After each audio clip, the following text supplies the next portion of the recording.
இயேசு கிறிஸ்துவின் இனிய நாமத்தில் வாழ்த்துக்கள். சங்கீதம் 51ஆம் சங்கீதத்திலே நாம் அநேக செய்திகளை, ஆன்மீக சத்தியங்களை நாம் பார்க்க முடியும். அதில் பாவ அறிக்கையினுடைய துணிச்சலை தாவீதினிடத்தில் நாம் பார்க்க முடிகிறது.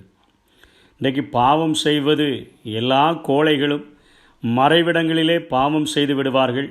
ஆனால் தங்களுடைய பாவங்களை ஒத்துக்கொள்ளுகிறதற்கான துணிச்சல் யாரிடத்திலும் வருவதில்லை. ஆனால் இங்கே தாவீது பாவம் ஒளிப்பிடத்திலே செய்த போதிலும் அவர் ஆண்டவருடைய இருதயத்தை வேதனைப்படுத்திவிட்டது என்பதை உணர்ந்தவராக அவர் ஒரு பாடலாகவே எழுதி அதை ராகத் தலைவனுக்கு ஒப்புவித்து அந்த சங்கீதத்தை எல்லாரும் அவர்கள் பார்க்கிற அளவிற்கு அத்தனையாய் வெளியிட்டதை நாம் இங்கே பார்க்க முடிகிறது. இது ஒரு ஆன்மீக ஒரு வீரனால் மாத்திரமே முடியும். இது எப்படி சாத்தியமாகும் என்று சொன்னால், இந்த சத்தியத்தினுடைய ஆழத்திற்குள்ளாக கொஞ்சம் கடந்து சென்றோம் என்று சொன்னால், நித்தியத்தில் பாவம் செய்கிற விளைவுகள், நான் செய்கிற இந்த பாவங்கள் தேவன் வாழ்கிற பரலோகத்திற்கு என்னை கொண்டு சேர்க்காது, நிச்சயமாக நரகத்திற்குள்ளாக என்னை தள்ளிவிடும். நித்தியத்தில் இந்த பாவத்தினுடைய விளைவுகளை நான் அனுபவிக்க முடியும் என்பதை உணர்ந்தவரும், அறிக்கையிட்டு மன்னிப்பு பெற்றால் எவ்வளவு பெரிய மாட்சிமையை என்னுடைய வாழ்விலே நான் பெற முடியும் என்கிறதை அறிந்தவரும் மாத்திரமே இப்படிப்பட்ட ஒரு துணிச்சலான காரியத்தை செய்ய முடியும். ஒரு துணிச்சலான பாவ அறிக்கை யார் செய்ய முடியும் என்று சொன்னால், நான் மறைவிடங்களிலோ அல்லது மீறுதலாகவோ செய்கிற எந்த ஒரு பாவத்தின் நிமித்தமாக தேவன் வாழுகிற பரலோகத்திற்கு நான் செல்ல முடியாது. அது எனக்கு பாவத்தின் சம்பளம் மரணம், அது எனக்கு நரகத்தை பரிசாக வழங்கிவிடும் என்பதை உணர்ந்தவர்களும், அதை அறிக்கையிட்டு மன்னிப்பு பெற்றால் தேவனுடைய இரக்கத்தை பெற்றுக்கொண்டால் எத்தனை மாட்சிமை என்பதை உணர்ந்தவர்களும் மாத்திரமே இந்த காரியத்தை செய்ய முடியும். மறுபடியும் அங்கே இளைய குமாரனுடைய சரித்திரத்திலிருந்து பார்த்தோம் என்று சொன்னால், அவர் பாவம் செய்தது தன்னுடைய தகப்பனுக்கு விரோதமாக. ஆனால் அவர் அறிக்கையிடுவது 2 காரியங்களை செய்கிறதை பார்க்கிறோம். அவர் தன்னுடைய தகப்பனிடத்தில் வந்து, தகப்பனே, உமக்கு விரோதமாகவும் நான் பரத்திற்கு விரோதமாகவும் பாவம் செய்தேன் என்று வெளியரங்கமாக அவர் அறிக்கையிடுகிறதை பார்க்கிறோம். இதிலிருந்து எதை உணர்ந்து கொள்ளலாம்? நாம் செய்கிற பாவத்தின் நிமித்தமாக பாதிக்கப்பட்டவர்களிடத்தில் நாம் மன்னிப்பு கேட்க வேண்டும் என்று சொல்லியும், நாம் பரத்திற்கு விரோதமாக எல்லா பாவங்களையும், நான் வெளியரங்கமாகவோ மறைமுகமாகவோ செய்கிற எல்லா பாவங்களையும் வெளிப்படையாய் பார்த்து கொண்டிருக்கிற என் ஆண்டவருக்கு விரோதமாகவும் நான் பாவம் செய்துவிட்டேன் என்கிற உணர்வோடு கூட நாம் யாரை பாதிக்கும்படியாய் செய்தோமோ அவர்களிடத்திலும் தேவனிடத்திலும் மன்னிப்பு பெறுகிறவர்களாக நாம் இருக்க வேண்டும் என்கிற சத்தியத்தை இங்கே தாவீது கற்றுக் கொடுக்கிறதை பார்க்கிறோம்.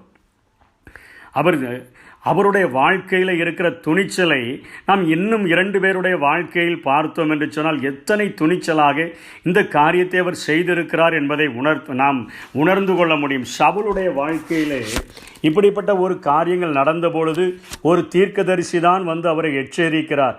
2 பண்ணுதல், பில்லிசூனிய பாவத்திற்கும் முரட்டாட்டம் பண்ணுதல், அவபக்திக்கும் விக்கிரகாராதனைக்கும் சரியாக இருக்கிறது. நீர் கர்த்தருடைய வார்த்தையை புறக்கணித்தபடினாலே அவர் உம்மை ராஜாவாக இராதபடிக்கு புறக்கணித்து தள்ளினார் என்றான் என்று சாமுவேல் சவுலை எச்சரித்த பொழுது அவன் வாயினால் ஒரு காரியத்தை அறிக்கையிடுகிறான். சாமுவேலிடத்தில் ஒத்துக்கொள்ளுகிறான். நான் கர்த்தருடைய கட்டளைகளையும் உடைய வார்த்தைகளையும் மீறினாலே பாவம் செய்தேன். நான் ஜனங்களுக்கு பயந்து அவர்கள் சொல்லை கேட்டார்கள். ஒரு சாக்கு போக்கையும் வைக்கிறான். நான் ஜனங்களுக்கு பயப்பட்டதுனால நான் இந்த பாவத்தை செய்தேன் என்று சொல்லிவிட்டு 30ஆம் வசனத்திலே 1 சாமுவேல் 15:30 சொல்லுகிறார், நான் பாவம் செய்தேன். இப்பொழுது என் ஜனத்தின் மூப்பருக்கு முன்பாகவும் இஸ்ரவேலருக்கு முன்பாகவும் நீர் என்னை கனம் பண்ணி நான் உம்முடைய தேவனாகிய கர்த்தரை பணிந்து கொள்ளும்படிக்கு என்னோடு கூட திரும்பி வாரும். பாவ அறிக்கையே இல்லை. நான் பாவம் செய்தேன் என்று சொல்லுகிறானே ஒழிய ஜனங்களிடத்தில் அறிக்கையிட முடியாது, ஜனத்தின் மூப்பர்களிடத்தில் அறிக்கையிட முடியாது, இஸ்ரவேலருக்கு முன்பாக அறிக்கை முடியாது, கர்த்தருக்கு முன்பாக அறிக்கையிட முடியாது. ஆனால் நான் கர்த்தரை பணிந்து கொள்ள வேண்டும், என்னை நீர் கூட்டிக் கொண்டு என்னை பெருமைப்படுத்தும் என்பது போல இங்கே சவுல் சொல்லுகிறதினால் அவன் அங்கே ஆண்டவரிடத்திலிருந்து மன்னிப்பை பெற முடியாதவனாக மாறிப்போனதை நாம் பார்க்கிறோம். அதே போலதான் யூதாஸ் காரியோத்தும் ஆண்டவரை காட்டி கொடுத்து விட்டு 27ஆம் அதிகாரம் மத்தேயு 4ஆம் வசனத்திலே சொல்லுகிறான், குற்றமில்லாத இரத்தத்தை நான் காட்டி கொடுத்ததினால் பாவம் செய்தேன் என்றான். அதற்கு அவர்கள், எங்களுக்கு என்ன, அது உண்பாடு என்றார்கள்.